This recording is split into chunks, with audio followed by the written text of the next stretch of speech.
ಸುದ್ದಿಗೋಷ್ಠಿ ಪಾತೆರ್ನ ಉಳ್ಳಾಲ ವೀರರಾಣಿ ಹಬ್ಬಕ್ಕೋತ್ಸವ ಸಮಿತಿದ ಸ್ವಾಗತ ಅಧ್ಯಕ್ಷರು Shri K Jayaram Shetty Thokottu bus stand ಕೈತಲ್ 2013 ಬಿಎಸ್ ಯಡಿಯೂರಪ್ಪರು ಅನುಮೋದನೆ ಕೊರ್ನ ರಾಣಿ ಹಬ್ಬಕ್ಕ ಭವನಗ ಹಬ್ಬಕ್ಕೋತ್ಸವ ಸಮಿತಿದ ಪ್ರಯತ್ನದ ಕನ್ನಡ ಬೊಕ್ಕ ಸಂಸ್ಕೃತಿ ಇಲಾಖೆಗೆ 41 ಸೆನ್ಸ್ ಜಾಗಿನ ಮೀಸಲ್ ದೀನ ಬೊಕ್ಕ ಸರ್ಕಾರ 80 ಕೋಟಿ ಅನುದಾನ ಬಿಡುಗಡೆ ಮಲ್ತಿನ ವೀರರಾಣಿ ಹಬ್ಬಕ್ಕ ಭವನ ನಿರ್ಮಾಣದ ಕಾಮಗಾರಿಲು 8 ವರ್ಷ ಆಂಡಲ ಶುರುವಾತಿನೇ ಇಚ್ಚಿಪಂಡು ತೆರಿಪಾಯಿರು. ನಾವೇ ಸಂಗ್ರಹ ಮಾಡಿ ಸುಮಾರು 7-8 ವರ್ಷ ಹಬ್ಬಕ್ಕೋತ್ಸವವನ್ನು ನಡೆಸಿದ್ದೆವು. ಆನಂತರ 2008ರಲ್ಲಿ ಮಾನ್ಯ ಯಡಿಯೂರಪ್ಪನವರು ಮುಖ್ಯಮಂತ್ರಿ ಆಗಿದ್ದಾಗ ನಾವು ಅವರನ್ನು ವಿನಂತಿಸಿದ ಮೇರೆಗೆ ನಮಗೆ ಪ್ರಥಮ ಬಾರಿಯಾಗಿ 25 ಲಕ್ಷ ರೂಪಾಯಿ ಹಬ್ಬಕ್ಕೋತ್ಸವಕ್ಕೆ ಅವರು ಕೊಟ್ಟಿದ್ದು. ಆನಂತರ ಇವತ್ತಿನವರೆಗೆ ಕರ್ನಾಟಕ ರಾಜ್ಯ ಸರ್ಕಾರದ ನೇತೃತ್ವದಲ್ಲಿ ಅವರ ಹಣ ಸಹಾಯದಿಂದ ಹಬ್ಬಕ್ಕೋತ್ಸವ ಆಗ್ತಾಯಿದೆ. ಕಳೆದ 2 ವರ್ಷ 3 ವರ್ಷಗಳಿಂದ ಮಾನ್ಯ ಜಿಲ್ಲಾಧಿಕಾರಿಗಳೇ ಹಬ್ಬಕ್ಕೋತ್ಸವವನ್ನು ಮಾಡ್ತಾ ಇದ್ದಾರೆ. ಈ ನಾಡಿನಲ್ಲಿ ಆ ಹಬ್ಬಕ್ಕ ಉತ್ಸವಕ್ಕೆ ನಮ್ಮನ್ನು ನಾವು ಸೀಮಿತಗೊಳಿಸದೆ ಹಬ್ಬಕ್ಕ ಸಂಕತನ ಹಬ್ಬಕ್ಕ ಇತಿಹಾದಿ ಎಂಬ 2 ಗ್ರಂಥಗಳನ್ನು ನಾವು ಮುದ್ರಿಸಿ ಹಬ್ಬಗಳ ಬಗ್ಗೆ ಬೆಳಕು ಚೆಲ್ಲುವಂಥ ಕಾರ್ಯಕ್ರಮಗಳನ್ನು ಕೂಡ ಮಾಡಿದ್ದೇವೆ. ಖಾಲಿ ನಮ್ಮ ಅಷ್ಟಕ್ಕೆ ನಾವು ಅದರಿಂದ ನಾವು ಮುಂದೆ ಹೋಗಿ ಮಾನ್ಯ ದಿನಕರ್ ಉಳ್ಳಾಲ ಅವರು ಉಳ್ಳಾಲ ಪುರಸಭೆ ಅಧ್ಯಕ್ಷರಾಗಿರುವಾಗ ತೊಕ್ಕೋಟು ಬಸ್ ಸ್ಟ್ಯಾಂಡ್ ಈಗಿನ ಬಸ್ ಸ್ಟ್ಯಾಂಡ್ ಹತ್ರ ಸುಮಾರು 50 ಸೆನ್ಸ್ ಜಾಗವನ್ನು ಹಬ್ಬಕ್ಕ ಭವನಕ್ಕಾಗಿ ಮೀಸಲಾಗಿಟ್ಟಿದ್ವಿ. ನಾವು ಆವಾಗಿನ ಮುಖ್ಯಮಂತ್ರಿ ಗೌರವಾನ್ವಿತ ಡಿ ವಿ ಸದಾನಂದ ಗೌಡರ ಹತ್ರ ಹೋಗಿ ಈ ಬಗ್ಗೆ ಹಬ್ಬಕ್ಕ ಭವನಕ್ಕೆ ರಾಜ್ಯ ಸರ್ಕಾರದಿಂದ ನಮಗೆ ಹಣ ಕೊಡಬೇಕು ಎಂಬ ಕೇಳಿಕೆ ಮೇರೆಗೆ ಅವರು ತಕ್ಷಣ 2 ಕೋಟಿ ರೂಪಾಯಿಯನ್ನು ಹಬ್ಬಕ್ಕ ಭವನಕ್ಕೆ ಮೀಸಲಾಗಿಟ್ಟಿದ್ದು. ಸುಮಾರು 8-9 ವರ್ಷವೇ ಕಳೆದು ಹೋಯಿತು. ಆ 2 ಕೋಟಿ ಹೋಗಿ ಈಗ 8 ಕೋಟಿಯ ಎಸ್ಟಿಮೇಟ್ ಆಗಿದೆ ಹಬ್ಬಕ್ಕ ಭವನದ್ದು. ಹಣ ಕೂಡ ಬಂದಿದೆ. ಆದರೆ ಇವತ್ತಿನವರೆಗೆ ಅಲ್ಲಿ ಶಂಕುಸ್ಥಾಪನೆ ಕೂಡ ಆಗಿದೆ.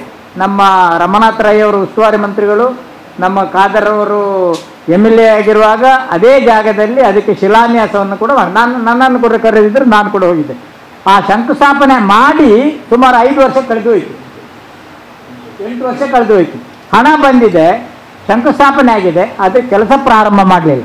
ಈ ಬಗ್ಗೆ ಕಳೆದ ವರ್ಷ ಕೂಡ ನಾವು ಒತ್ತಾಯ ಮಾಡಿದ್ವಿ. ಆದರೆ ಇವತ್ತು ನಾವು ಮಾನ್ಯ ಜಿಲ್ಲಾಧಿಕಾರಿಗಳು ಮತ್ತು ನಮ್ಮ ಉಸ್ತುವಾರಿ ಮಂತ್ರಿಗಳನ್ನು ಭೇಟಿ ಮಾಡಿ ಅದನ್ನು ತಕ್ಷಣ ನೀವು ಮಾಡಬೇಕು ಎಂಬ ಹಕ್ಕೊತ್ತಾಯವನ್ನು ನಾವು ಮಂಡಿಸ್ತಾ ಇದ್ದೇವೆ. ಅದಕ್ಕೆ ಪೂರ್ವ ತಯಾರಿಯಾಗಿ ತಮ್ಮ ಹತ್ರ ನಾವು ಈ ವಿಷಯವನ್ನು ತಮ್ಮ ಗಮನಕ್ಕೆ ತರ್ತಾ ಇದ್ದೇವೆ. ಹಬ್ಬಕ್ಕ ಭವನ ಮಾಡಿದರೆ ಹಬ್ಬಕ್ಕನ ಬಗ್ಗೆ ಹೆಚ್ಚು ವಿಚಾರಗಳನ್ನು ಬೆಳಕು ಚೆಲ್ಲುವಂಥದ್ದು, ಅವಳ ಹಿಂದಿನ ನಡವಳಿಕೆಗಳು, ರಾಜ್ಯಭಾರ ಅಥವಾ ವ್ಯವಸ್ಥೆ.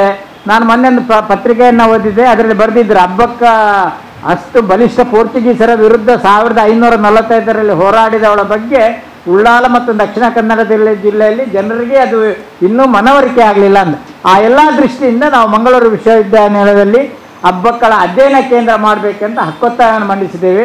ಕರ್ನಾಟಕ ರಾಜ್ಯ ಸರ್ಕಾರ ಅದಕ್ಕೆ ಹಣ ಬಿಡುಗಡೆ ಮಾಡಿದೆ. ಆದರೆ ಇಲ್ಲಿ ಹಣ ಇನ್ನೂ ಬಿಡುಗಡೆ ಆಗಲಿಲ್ಲ. ಇಲ್ಲಿ ಸಮಿತಿ ಆಗಿದೆ. ಆಯ್ನಾದ ಬೇಗ ಹಬ್ಬಕ್ಕ ಭವನ ನಿರ್ಮಾಣ ಆವಡು ಕುಡ್ಲ ವಿಶ್ವವಿದ್ಯಾಲಯ ಸ್ಥಾಪಿಸಾಯಿನ ರಾಣಿ ಹಬ್ಬಕ್ಕ ಅಧ್ಯಯನ ಕೇಂದ್ರಗ ಕೂಡ್ಲೆ ಅನುದಾನ ಬಿಡುಗಡೆ ಮಾಡ್ತದ ಅಧ್ಯಯನ ಕೇಂದ್ರ ಶುರು ಮಾಡ್ಬಿಡು. ಕುಡ್ಲ ಅಂತಾರಾಷ್ಟ್ರೀಯ ವಿಮಾನ ನಿಲ್ದಾಣ, ಕುಡ್ಲ ಸೆಂಟ್ರಲ್ ಜಂಕ್ಷನ್ ರೈಲ್ವೆ ನಿಲ್ದಾಣ, ರಾಷ್ಟ್ರೀಯ ಹೆದ್ದಾರಿ ಅಚ್ಪತ್ತಾಜಿ ತೋಕೋಡು ಫ್ಲೈಓವರ್, ರಾಷ್ಟ್ರೀಯ ಹೆದ್ದಾರಿ ಅಚ್ಪತ್ತಾಜಿ ಉಳ್ಳಾಲ ಓವರ್ ಬ್ರಿಡ್ಜ್ ಹೊಸ ಜಂಕ್ಷನ್ ಈ ಜಾಗೆಗೆ ಹಬ್ಬಕ್ಕನ ಪುದರ್ದಿಯೋಡು. ಈ ಮಾತಾ ಬೇಡಿಕೆಲು ಕಾರ್ಯರೂಪಗ ಬತ್ತಜಿಂಡ ಜಿಲ್ಲಾಧಿಕಾರಿನ ಕಚೇರಿ ನಗರಸಭಾ ಕಚೇರಿ ಎದುರುಡು ಪೀರಾ ಧರಣಿ ಮಲ್ಪಂಡದ ಶ್ರೀ ಜಯರಾಮ್ ಶೆಟ್ಟಿ ತೆರಿಪಾಯರು. ಮಂಗಳೂರು ಯೂನಿವರ್ಸಿಟಿಯಲ್ಲಿ ಅದಕ್ಕೆ ಸಮಿತಿ ಆಗಿದೆ. ಹಣ ಬಿಡುಗಡೆ ಆಗಿದ್ದರಿಂದ ಅವ್ರದ್ದು ನಿಷ್ಕ್ರಿಯ ಆಗಿದ್ದಾರೆ, ಏನು ಕೆಲಸ ಮಾಡ್ತಾ ಇಲ್ಲ. ನಾವು ನಿಮ್ಮ ಮುಖಾಂತರ ಒತ್ತಾಯ ಮಾಡ್ತಾ ಇದ್ದೇವೆ, ಹಬ್ಬಕ್ಕ ಅಧ್ಯಯನ ಪೀಠವನ್ನು ನೀವು ತಕ್ಷಣ ಅದನ್ನು ಮುಂದುವರಿಸಬೇಕು, ಅದಕ್ಕೆ ಬೇಕಾದಂಥ ಅನುದಾನವನ್ನು ತಕ್ಷಣ ಬಿಡುಗಡೆಗೊಳಿಸಬೇಕಂತ ನಾವು ಹಕ್ಕೊತ್ತಾಯವನ್ನು ಮಂಡಿಸ್ತಾ ಇದ್ದೇವೆ. ಮೂರನೆಯದಾಗಿ ಮಂಗಳೂರು ಅಂತಾರಾಷ್ಟ್ರೀಯ ವಿಮಾನ ನಿಲ್ದಾಣಕ್ಕಾಗಿ ರಾಣಿ ಹಬ್ಬಕ್ಕಳ ಹೆಸರನ್ನು ನೀವು ಇಡಬೇಕು ಎಂಬುದು ನಮ್ಮದು ಹಕ್ಕೊತ್ತಾಯ ಬೇಡಿಕೆ. ಬಹಳ ದೀರ್ಘಕಾಲದಿಂದ ನಮ್ಮ ಬೇಡಿಕೆ. ಬೆಂಗಳೂರು ಅಂತಾರಾಷ್ಟ್ರೀಯ ವಿಮಾನ ನಿಲ್ದಾಣಕ್ಕೆ ಕೆಂಪೇಗೌಡರ ಹೆಸರನ್ನು ಕೊಟ್ಟಿದ್ದರು. ಅಲ್ಲಿ ಜನರ ಹಕ್ಕೊತ್ತಾಯದ ಮೇರೆಗೆ ಕರ್ನಾಟಕ ವಿಧಾನಸಭೆ ಮಂಜೂರು ಮಾಡಿ ಲೋಕಸಭೆಗೆ ಕಳಿಸಿ ಲೋಕಸಭೆ ಅದನ್ನು ಕೇಂದ್ರ ಸರ್ಕಾರ ಅದನ್ನು ಒಪ್ಪಿಕೊಂಡಿತ್ತು. ನಾವು ನಮ್ಮ MLA ಅವರ ಹತ್ರ ತುಂಬ ಆಗ್ರಹ ಮಾಡಿದ್ದೆವು. ನಮ್ಮ ದಕ್ಷಿಣ ಕನ್ನಡ ಜಿಲ್ಲೆಯ ಶಾಸಕರುಗಳನ್ನು ಒತ್ತಾಯ ಮಾಡಿದ್ರು, ನಮ್ಮ ಪಾರ್ಟಿಯವ್ರದ್ದು ಕಾಂಗ್ರೆಸ್ ಪಾರ್ಟಿ ಎಲ್ಲರನ್ನೂ ಒತ್ತಾಯ ಮಾಡಿದ್ರು.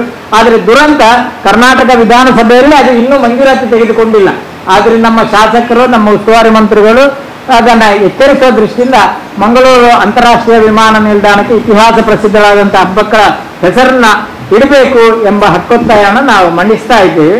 ಜೊತೆಗೆ ಮಂಗಳೂರು ಸೆಂಟ್ರಲ್ ರೈಲ್ವೆ ಜಂಕ್ಷನ್ಗೆ ಹಬ್ಬಕ್ಕಳ ಹೆಸರನ್ನು ಇಡುವಂಥದ್ದು, ರಾಷ್ಟ್ರೀಯ ಹೆದ್ದಾರಿ ತೊಕ್ಕೋಟ್ನಲ್ಲಿ ರಾಷ್ಟ್ರೀಯ ಹೆದ್ದಾರಿ 66ಕ್ಕೆ ಹಬ್ಬಕ್ಕಳ ಹೆಸರನ್ನು ಇರುವಂತಹದ್ದು, ಮತ್ತೆ ತೊಕ್ಕೋಟ್ನಲ್ಲಿರುವಂಥ ಓವರ್ ಬ್ರಿಡ್ಜಿಗೆ ಹಬ್ಬಕ್ಕಳ ಹೆಸರನ್ನ ಇಡುವಂಥದ್ದು. ಇದಲ್ಲದೆ ನಾವು ಇದನ್ನ ನಾವು ಪತ್ರಿಕೆಯಲ್ಲಿ ನಮ್ಮ ಪ್ರಕಟಣೆಯಲ್ಲಿ ತಿಳಿಸಲಿಲ್ಲ. ನಾವು ಕಳೆದ 2 ವರ್ಷಗಳಿಂದ ನಾವೊಂದು ಜಿಜ್ಞಾಸೆಗೆ ಬಂದಿದ್ದೇವೆ. ಮಂಗಳೂರಿನ ಹಳೆಯ ಜಿಲ್ಲಾಧಿಕಾರಿ, ಈಗಿನ ಹೊಸ ಜಿಲ್ಲಾಧಿಕಾರಿಗಳು, ಹಳೆಯ ಜಿಲ್ಲಾಧಿಕಾರಿ ಅದು ಕೆಂಪು ಬಣ್ಣದ್ದು, ಅದನ್ನ ಹಬ್ಬಕ್ಕಳ ಸಮಯದಲ್ಲಿ ಕಟ್ಟಿದ್ದು. ಪೋರ್ಚುಗೀಸರ ಹಡಗನ್ನ ಅದನ್ನು ಗುರುತಿಡಲಿಕ್ಕೋಸ್ಕರ ಅವಳು ಕಟ್ಟಿಸಿದ್ದದು. ಆದ್ರಿಂದ ಆ ಜಿಲ್ಲಾಧಿಕಾರಿಗಳ ಎದುರುಗಡೆ ಇರುವಂತಹ ಸರ್ಕಲ್, ಅದರಲ್ಲಿ ಹಬ್ಬಕ್ಕಳ ಒಂದು ಭವ್ಯವಾದಂತಹ ಒಂದು ಮೂರ್ತಿಯನ್ನ ಮಾಡಬೇಕೆಂಬ ಬೇಡಿಕೆಯನ್ನು ಕೂಡ ನಾವು ಜಿಲ್ಲಾಧಿಕಾರಿಗಳಿಗೆ ಮತ್ತು ಕರ್ನಾಟಕ ಸರ್ಕಾರಕ್ಕೆ ಹಕ್ಕೊತ್ತಾಯ ಮಾಡ್ತಾ ಇದ್ವಿ. ಯಾಕಂದ್ರೆ ಬೆಂಗಳೂರಿನಲ್ಲಿ ರಾಜ್ಯದಲ್ಲಿ ಬೇರೆ ಬೇರೆ ಜನರ ಕೆಂಪೇಗೌಡರು ಇರ್ಬೋದು, ಐತಿಹಾಸಿಕ ಪುರುಷರದ್ದು ದೊಡ್ಡ ದೊಡ್ಡ ಸ್ಟ್ಯಾಚ್ಯುಗಳು ಆಯಕಟ್ಟಿನ ಜಾಗದಲ್ಲಿದೆ. ಜಿಲ್ಲಾಧಿಕಾರಿಗಳ ಕಚೇರಿ, ಹಳೆಯ ಜಿಲ್ಲಾಧಿಕಾರಿಗಳ ಕಚೇರಿ ಅದು ಸ್ವತಃ ಹಬ್ಬಕ್ಕಳೇ ಅದು ಮಾಡಿದ್ದು, ತಯಾರು ಮಾಡಿದ್ದು. ಆದ್ರಿಂದ ಆ ಜಿಲ್ಲಾಧಿಕಾರಿಗಳ ಮುಂದುಗಡೆ ಇರುವಂತಹ ಸರ್ಕಲ್ನಲ್ಲಿ ಹಬ್ಬಕ್ಕಳ ಒಂದು ಮೂರ್ತಿಯನ್ನ ಮಾಡಬೇಕೆಂಬ ಹಕ್ಕೊತ್ತಾಯವನ್ನು ನಾವು ಮಾಧ್ಯಮದವರ ಮುಖಾಂತರ ನಾವು ಸಾರ್ವಜನಿಕರಿಗೆ ಮತ್ತು ಸರ್ಕಾರದ ಗಮನಕ್ಕೆ ತರಲಿಕ್ಕೆ ಇಚ್ಛೆ ಪಡ್ತಾ ಇದ್ದೀವಿ. ಸಮಿತಿಯ ಅಧ್ಯಕ್ಷರು ಶ್ರೀ ದಿನಕರ್ ಉಳ್ಳಾಲ್, ಪ್ರಧಾನ ಕಾರ್ಯದರ್ಶಿ ಶ್ರೀಮತಿ ಧನಲಕ್ಷ್ಮಿ ಗಟ್ಟಿ ಈ ಬಗ್ಗೆ ವಿವರ ಕೊರಿಯರು. ನಮ್ಮ ಹೋರಾಟಕ್ಕೆ ನಿಮ್ಮ ಬೆಂಬಲ ಬೇಕು. ಯಾಕಂತ ಹೇಳಿದ್ರೆ ಹಬ್ಬಕ್ಕ ಭವನಕ್ಕೆ 41-50 ಸೆಂಟ್ಸ್ ಸ್ಥಳ ಕೊಡಬೇಕಾದ್ರೆ ತುಂಬಾ ಕಷ್ಟ ಆಗಿದೆ. ಕಾರಣ ಅದು 8-9 ಕೋಟಿಯಷ್ಟು ಹಣ ಬಸ್ ಸ್ಟ್ಯಾಂಡ್ ಹತ್ತಿರ ಸ್ಥಳಕ್ಕೆ ಅಷ್ಟು ವ್ಯಾಲ್ಯೂಷನ್ ಇದೆ.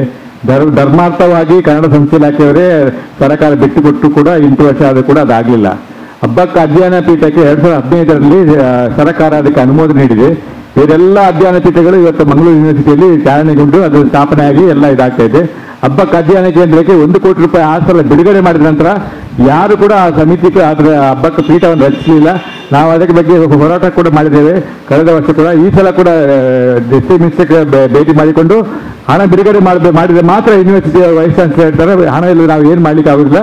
ಹಬ್ಬಕ್ಕನ ಬಗ್ಗೆ ಸಮಿತಿಯನ್ನು ಸ್ಟ್ಯಾಚ್ಯೂ ಮಾಡಿದ್ದಾರೆ, ಅದರಲ್ಲಿ ಎಲ್ಲ ಪ್ರೊಫೆಸರ್ಗಳು ಇದ್ದಾರೆ, ಆದ್ರೆ ಚಾಲನೆಯನ್ನು ಮಾಡ್ತಾ ಇಲ್ಲ ಹಬ್ಬಕ್ಕ ಅಧ್ಯಯನ ಪೀಠಕ್ಕೆ. ಆದ್ದರಿಂದ ನಮ್ಮ ಬೇಡಿಕೆ ಹಬ್ಬಕ್ಕೋತ್ಸವ ಎಲ್ಲಾ ವಿಷಯಗಳಲ್ಲಿ ನಾವು ಮಾಡ್ತಾ ಇದ್ದೇವೆ. ಹಬ್ಬಕ್ಕೂ ಸಮಿತಿ ಪ್ರತಿಯೊಂದು ವಿಷಯಗಳಲ್ಲಿ, ನಗರಸಭೆ ವಿಷಯಗಳಲ್ಲಾಗ್ಲಿ, ನಮ್ಮ ರಾಜ್ಯದ ವಿಷಯಗಳಾಗ್ಲಿ, ಬೇರೆ ಬೇರೆ ವಿಷಯಗಳು ಮಾಡ್ಕೊಂಡು ಬಂದ ಕಾರ್ಯಕ್ರಮ ಮಾಡ್ತಾ ಇದ್ದೇವೆ. ವೀರರಾಣಿ ಹಬ್ಬಕ್ಕ ಭಾರತದ ಪ್ರಪ್ರಥಮ ಸ್ವಾತಂತ್ರ್ಯ ಹೋರಾಟಗಾರ್ತಿ, ಒಂದು ಮಹಿಳೆಯಾಗಿ ದೇಶದ ಕೀರ್ತಿಯನ್ನ ಒಂದು ಕಿಚ್ಚಿದೆಯಲ್ಲಿ ಹೋರಾಡಿದಂತಹ ಧೀಮಂತ ಮಹಿಳೆ. ಇಂತಹ ಒಂದು ಸಂದರ್ಭದಲ್ಲಿ ಕೇವಲ ಉಳ್ಳಾಲಕ್ಕೆ ಮಾತ್ರ ಅಲ್ಲ, ಇಡೀ ದಕ್ಷಿಣ ಕನ್ನಡ ಜಿಲ್ಲೆ, ರಾಜ್ಯ ಮತ್ತು ರಾಷ್ಟ್ರ ಮಟ್ಟದಲ್ಲಿ ಅವಳ ಖ್ಯಾತಿಯನ್ನು ಪಸರಿಸುವಲ್ಲಿ ತನ್ನಂತ ಮಾಧ್ಯಮ ಮಿತ್ರರಿಂದ ಮಾತ್ರ ಈ ಒಂದು ವಿಶೇಷವಾದಂತಹ ಪ್ರಚಾರವನ್ನು ನೀಡಲಿಕ್ಕೆ ಸಾಧ್ಯ.